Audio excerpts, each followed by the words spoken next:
Welcome in everyone to another Ninja tutorial, and today I'm going to be showing you guys how to press one of our patches onto a garment just using a standard heat press. So first things first, we want to position the patch in its desired location on the garment. We're going to go upper left chest here. Since the patch will be pressed facing down, the patch will be touching the bottom platen of the heat press. We're going to need to secure the patch onto the garment using thermal tape. So I'm going to tape it on right now.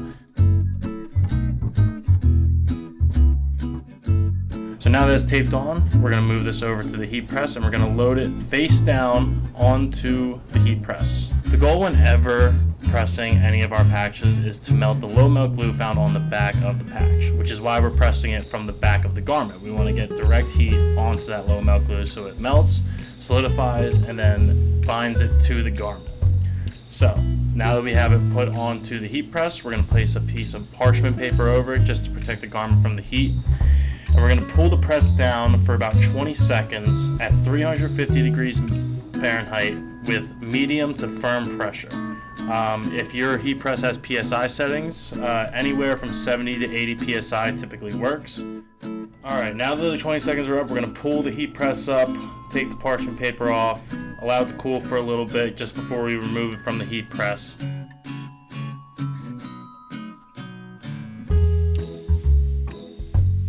Now it's cool to the touch. We'll take it off the heat press and we're going to allow it to cool for 30 seconds. This 30 seconds allows the low melt glue that we just melted to solidify, thereby adhering it to the garment.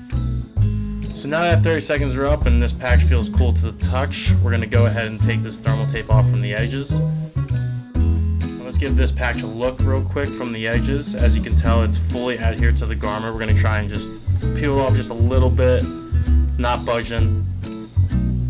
Okay, so to recap, first we want to position the patch onto the garment and secure it with thermal tape. Then we'll load it onto the garment face down so that the heat is directly hitting the low melt glue on the back of the patch and the back of the garment. Then we're going to press for 20 seconds at 350 degrees Fahrenheit with medium to firm pressure. Then, after those 20 seconds are up, we're going to remove the garment from the heat press and allow it to cool for 30 seconds before removing the thermal tape from the patch and the garment. And once that's done, your patch is good to go.